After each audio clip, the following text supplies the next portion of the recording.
Sebelum lanjut, seperti biasa, Mimin mau ngucapin terima kasih banyak buat orang baik yang udah nyawer. Kali ini ada dari Tawis Rau.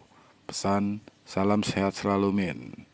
Buat orang baik yang udah nyawer, Mimin mau ngucapin terima kasih banyak. Semoga semakin bertambah rezekinya, panjang umur, dan sehat selalu.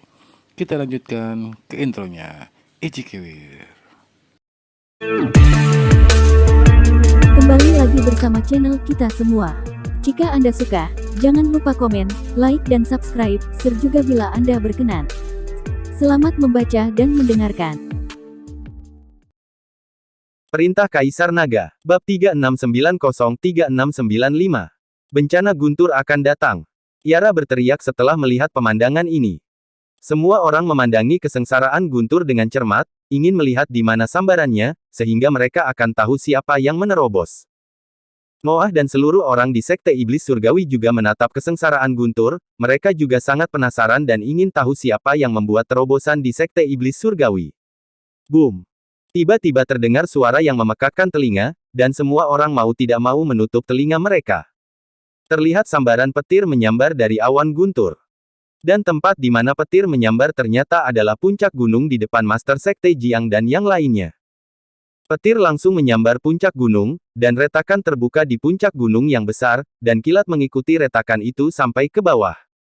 Ini. Master Sekte Jiang membuka mulutnya, wajahnya penuh rasa tidak percaya. Tuan Chen, itu Tuan Chen. Dia yang membuat terobosan.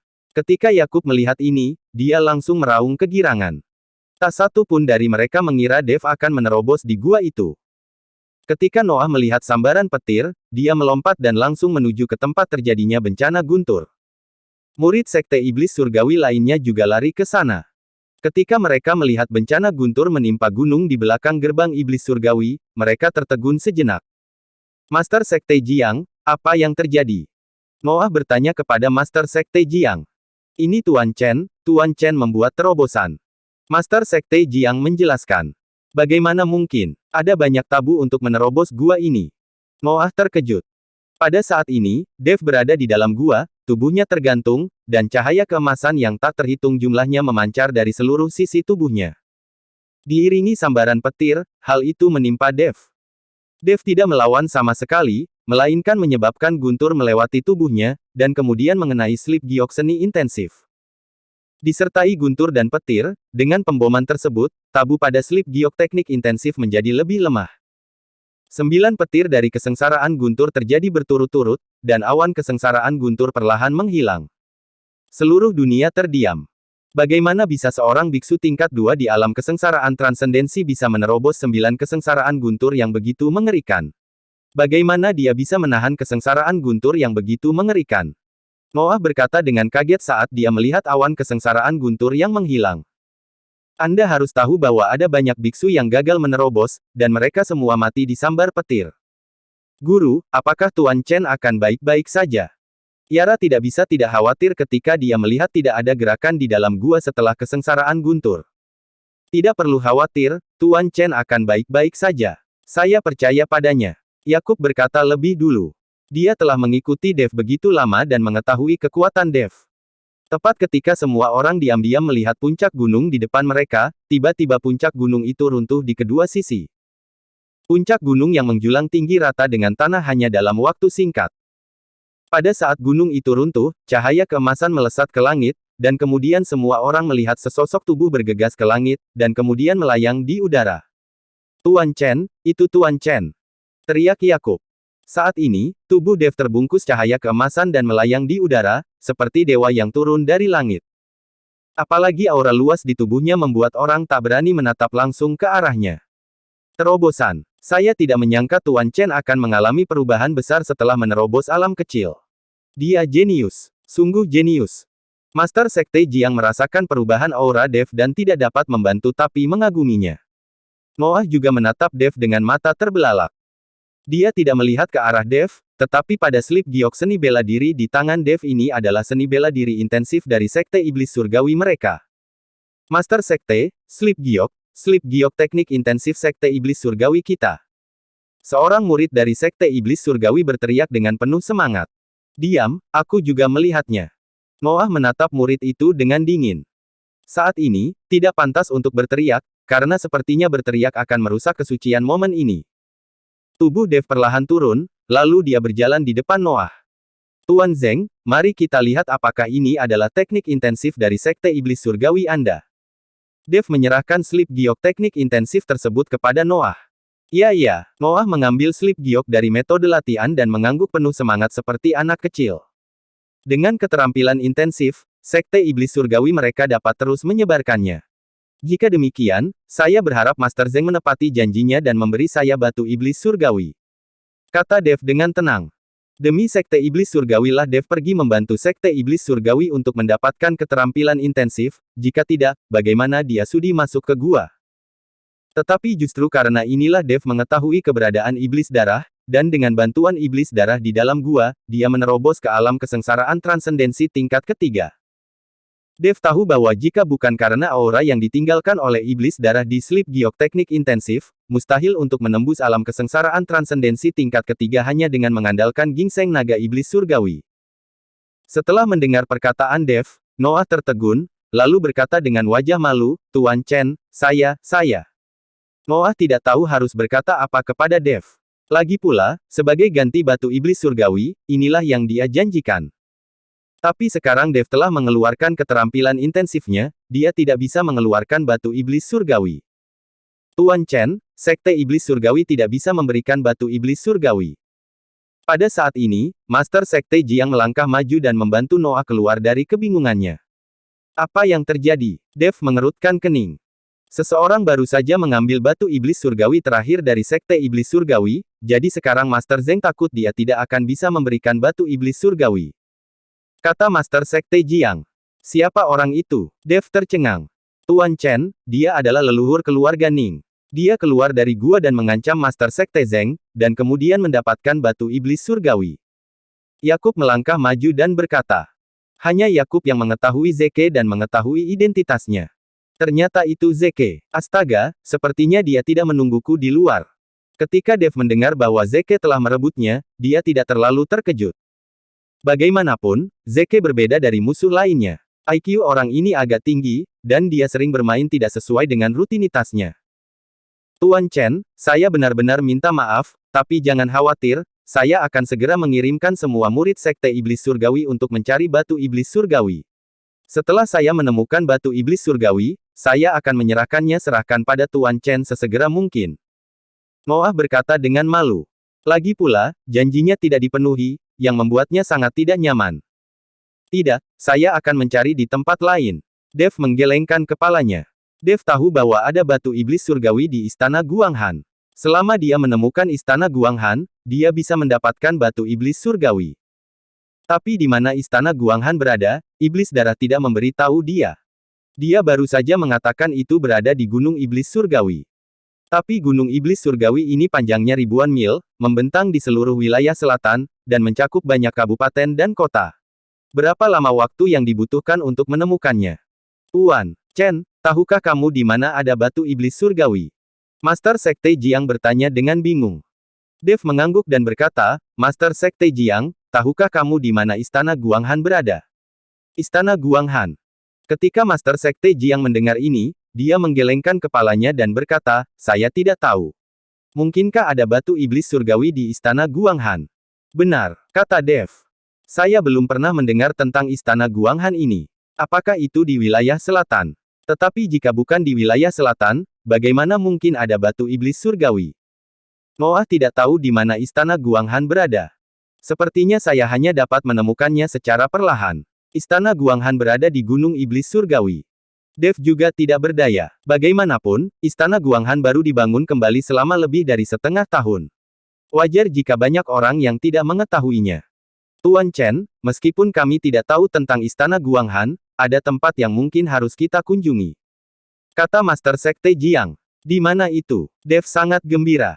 Akan lebih mudah jika kita mengetahui lokasi Istana Guanghan. Master Sekte Jiang, apakah Anda berbicara tentang Paviliun Wantong?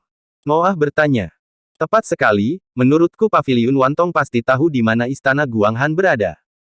Jangankan sebuah sekte, bahkan jika ada tikus di wilayah selatan, Paviliun Wantong akan mengetahuinya. Master Sekte Jiang mengangguk. Master Sekte Jiang, apa itu Paviliun Wantong? Dev bertanya dengan heran. Tuan Chen, Paviliun Wantong ini adalah organisasi transportasi terbesar di seluruh wilayah selatan. Selama Anda bersedia mengeluarkan uang, tidak ada yang tidak dapat Anda ketahui. Apalagi ini Paviliun Wantong juga memiliki pesawatnya sendiri. Orang dapat dengan mudah melintasi Gunung Iblis Surgawi dan menjangkau seluruh wilayah selatan. Justru karena Paviliun Wantong berkeliaran di wilayah selatan, sehingga mereka mengetahui lebih banyak hal daripada yang lain. Kita hanya perlu pergi ke Paviliun Wantong untuk menanyakan sesuatu. Setelahnya, mungkin kita tahu lokasi spesifik Istana Guanghan. Master Sekte Jiang mengikuti Dev dan menjelaskan. Saya mengerti, Dev mengangguk. Sepertinya industri Paviliun Wantong dan keluarga Ji Yun harusnya sama, mereka semua terlibat dalam bisnis pesawat dan transportasi. Namun, keluarga Ji Yun tidak menjual informasi, dan sepertinya tidak sebesar Paviliun Wantong. Mampu membangun jaringan transportasi yang begitu besar di wilayah selatan dan menjual informasi, maka penguasa Paviliun Wantong pasti bukan orang biasa. Tuan Chen, saya dapat membawa Anda ke Paviliun Wantong untuk mencoba keberuntungan Anda, tetapi Anda harus mengubah penampilan Anda terlebih dahulu. Saya khawatir banyak orang yang mencari Anda sekarang. Kata Master Sekte Jiang. Oke. Dev mengangguk, lalu auranya berubah, dan Dev berubah menjadi pria parubaya. Tuan Chen, meskipun Sekte Iblis Surgawi kami tidak memiliki batu iblis surgawi yang Anda butuhkan, Anda pasti membutuhkan banyak koin spiritual untuk pergi ke Paviliun Wantong. Saya memiliki beberapa koin spiritual emas ungu di sini. Koin spiritual emas ungu ini dapat bernilai 1 juta koin spiritual biasa. Saya harap Tuan Chen sudi menerimanya. Noah mengeluarkan sekantong koin roh emas ungu dan berkata. Dev tidak sopan dan langsung mengambil koin roh emas ungu. Bagaimanapun, Ji Yun tidak ada, jadi akan sangat merepotkan bagi Dev untuk mengeluarkan uang. Setelah mengucapkan selamat tinggal pada Noah, Dev dan yang lainnya berangkat menuju Paviliun Wantong. Perjalanan ini mulus, tapi cara Yara dan Yakub saling berciuman membuat Yovani semakin membencinya. Yovani tidak mengatakan apapun sepanjang jalan, wajahnya pucat, dan Dev melihat penampilan Yovani. Setelah bepergian selama sehari semalam tanpa istirahat, Dev dan yang lainnya akhirnya sampai di Paviliun Wantong.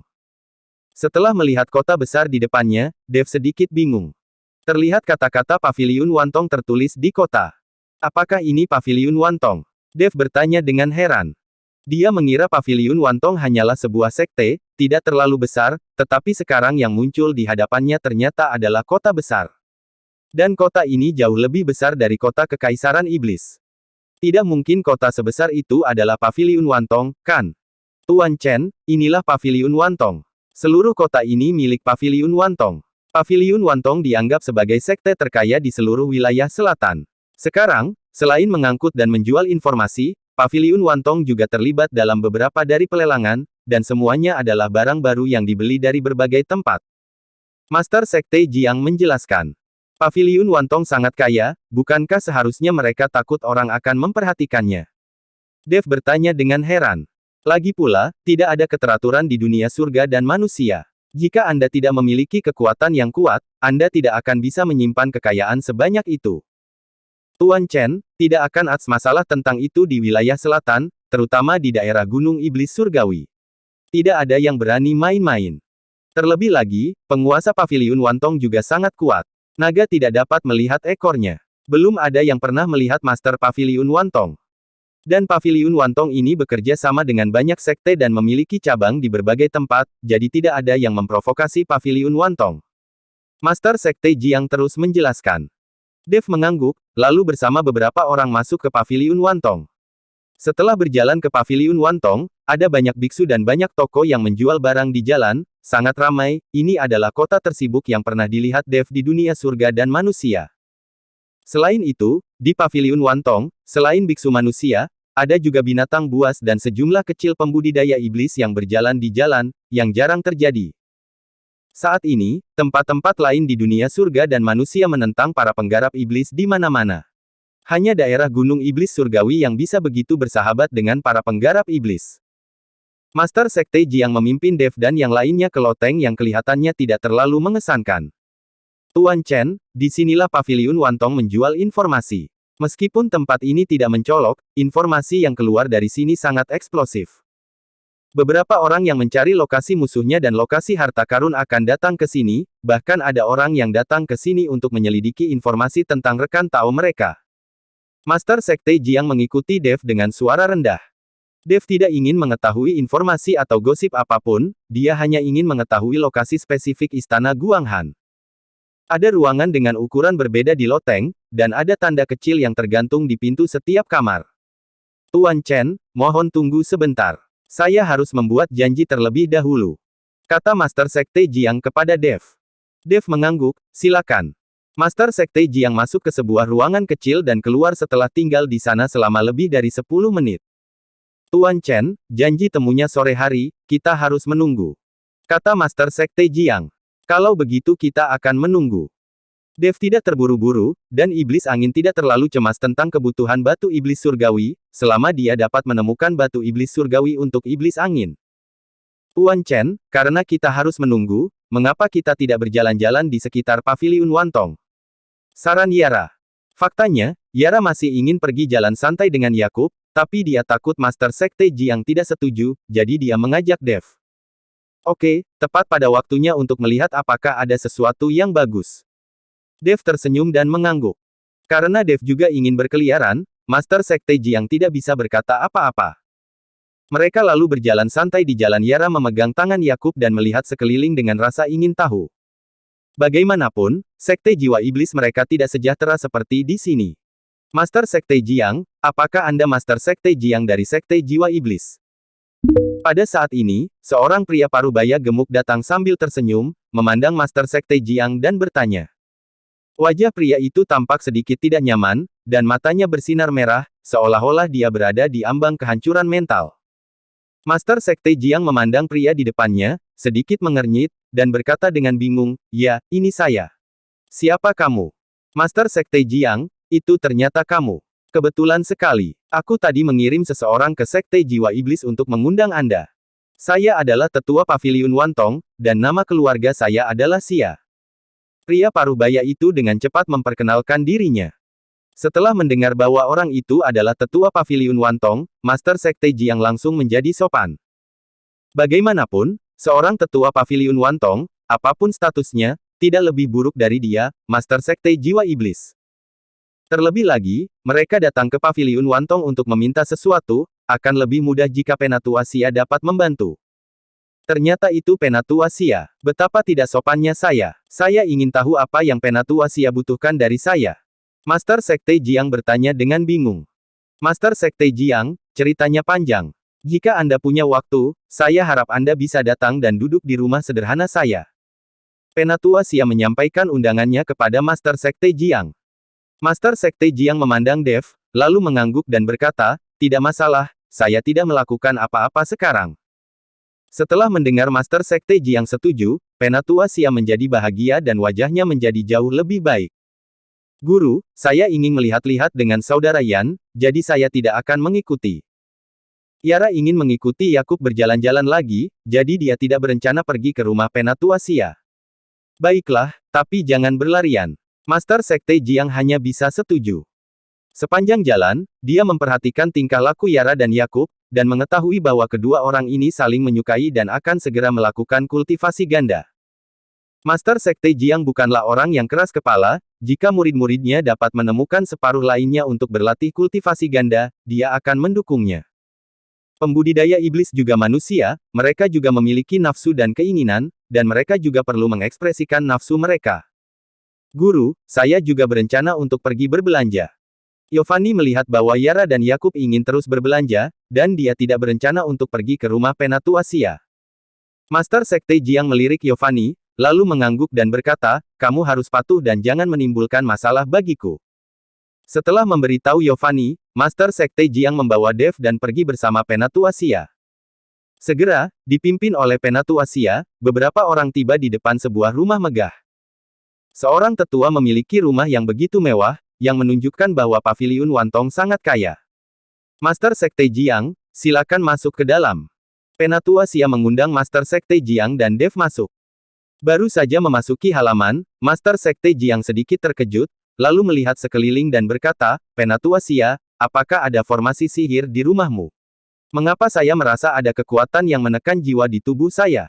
Dev juga merasakannya. Begitu dia memasuki halaman, ada kekuatan yang sepertinya menahan jiwa, dan bahkan kesadaran pun sulit menyebar ke sini. Formasi 10.000 jiwa, kenapa ada formasi yang begitu kejam di sini? Raja Iblis Awan Merah berkata di lautan kesadaran Dev. Formasi 10.000 jiwa. Formasi macam apa itu? Dev bertanya dengan rasa ingin tahu. Meskipun Dev juga merasakan keberadaan formasi tersebut, dia tidak mengetahui apa spesifik dan fungsi dari formasi tersebut. Formasi 10.000 jiwa ini adalah formasi yang menyuburkan jiwa, namun hanya sedikit orang yang mengetahui bahwa setiap malam bulan purnama, formasi 10.000 jiwa ini akan menyerap jiwa, meninggalkan orang dengan jiwa yang lebih sedikit, dan jiwa yang terserap akan menjadi orang yang melemparkan mantra yang memurnikannya. Alasan mengapa formasi ini kejam, karena di permukaan tampak seperti rangkaian yang bermanfaat, namun nyatanya di balik layar menimbulkan banyak kerugian. Raja Iblis Awan Merah sedang menjelaskan kepada Dev. Setelah mendengar penjelasan Raja Iblis Awan Merah, hati Dev gemetar. Dia tidak mengerti siapa yang berani membuat rencana jahat seperti itu di rumah tetua Paviliun Wantong. Master Sekte Jiang benar. Seseorang memang telah menyiapkan formasi di rumah saya, dan master formasi itulah yang saya bayar dengan harga tinggi. Itu hanya karena jiwa gadis kecil itu selalu lemah, dan dia akan kehilangan jiwanya dari waktu ke waktu. Bahkan jika dia sedikit ketakutan, rohnya akan meninggalkan tubuhnya dan sulit untuk kembali ke tempatnya. Untuk menekan jiwa gadis kecil itu agar tidak meninggalkan tubuhnya dan memberi makan jiwanya, kami secara khusus meminta seseorang untuk mengatur formasi sihir ini. Saya tidak menyangka Master Sekte Jiang dapat mengetahuinya secara sekilas. Master Sekte Jiang memang master dari Sekte Jiwa Iblis, dan penelitiannya tentang jiwa sangat menyeluruh. Penatua Sia hanya menyanjung Master Sekte Jiang. Ketika Master Sekte Jiang mendengar ini, dia segera mengerti mengapa Penatua Sia mencarinya. Penatua Sia, mungkinkah setelah membuat formasi sihir ini, roh gadis kecilmu masih ada lemah dan dia sering kehilangan jiwanya? Master Sekte Jiang bertanya kepada Penatua Sia. Ya, saya benar-benar tidak punya pilihan selain meminta bantuan Master Sekte Jiang. Saya tahu bahwa penelitian Sekte Jiwa Iblis Anda tentang jiwa adalah yang terbaik. Dan bukankah Sekte Jiwa Iblismu memiliki mutiara yang memperbaiki jiwa, batu pemelihara jiwa, dan lain-lain? Kata Penatua Sia. Penatua Sia, izinkan saya melihat kondisi gadis kecil Anda dan kemudian membuat diagnosis. Kata Master Jiang. Oke, silakan masuk. Penatua Sia mengangguk berulang kali dan memimpin Master Sekte Jiang ke halaman kecil, yang penuh dengan bunga dan tanaman. Membuka pintu, Penatua Sia mengundang Master Sekte Jiang masuk. Namun, tepat ketika Dev ingin masuk, dia dihentikan oleh Penatua Sia. Dewi kecilku memiliki jiwa yang lemah. Sangat tidak cocok untuk bertemu orang asing karena takut dia akan ketakutan. Penatua Sia menghentikan Dev di luar. Bagaimanapun, Dev sekarang terlihat seperti pria paruh baya dengan janggut lebat, yang membuatnya terlihat sedikit menakutkan. Penatua Sia, ini temanku. Dia juga sangat berpengetahuan tentang jiwa. Dia tidak akan menakuti putrimu. Master Sekte Jiang berkata dengan cepat. Ketika Penatua Sia mendengar ini, dia setuju untuk membiarkan Dev masuk ke dalam rumahnya. Terlihat seorang gadis berusia 15 atau 16 tahun terbaring di tempat tidur di kamar, dia tampak sedikit pucat dan matanya kusam, seolah-olah dia sedikit bodoh. Meski fitur wajah gadis itu sangat cantik, namun matanya yang kusam membuatnya terlihat sedikit jelek. Hanya dengan sekali pandang, Dev tahu bahwa gadis ini dalam keadaan putus asa. Master Sekte Jiang melangkah maju, mengeluarkan batu sebening kristal dari tangannya, dan kemudian dengan lembut memutarnya ke sekeliling gadis itu. Segera, batu itu memancarkan cahaya redup, dan cahayanya menjadi semakin terang. Master Sekte Jiang mengerutkan kening dan segera menyingkirkan batu itu. Penatua Sia, putrimu tidak lemah jiwanya sekarang. Dia jelas kehilangan satu jiwa. Hilangnya jiwa tidak dapat diubah, kecuali jiwa harus dipulihkan. Kata Master Sekte Jiang dengan wajah serius.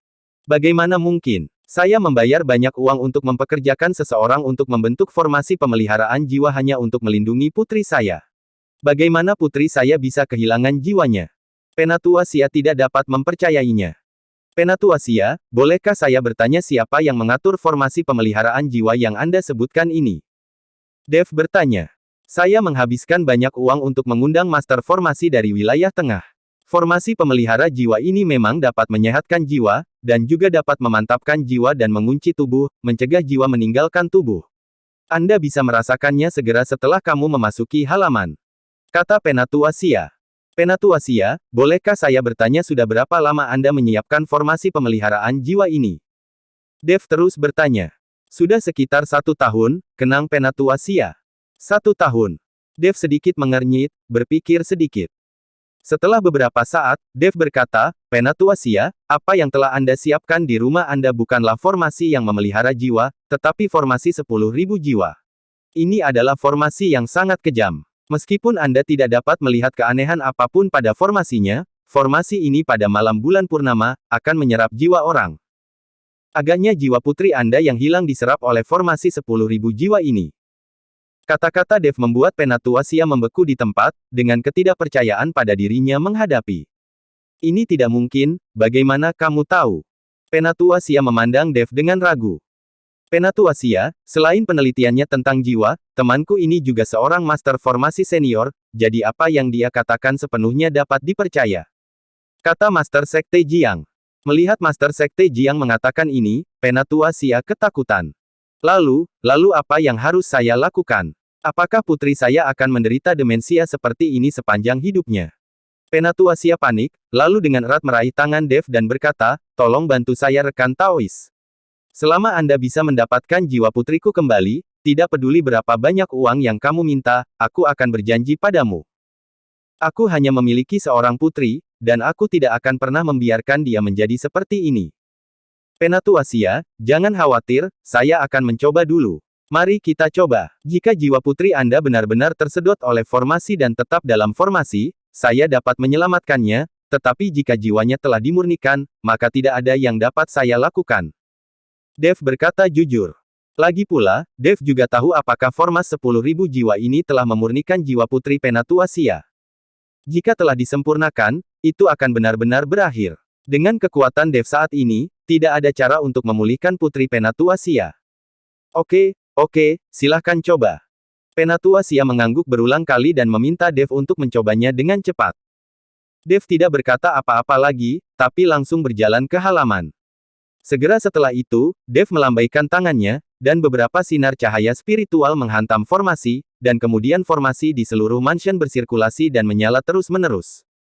Bersambung.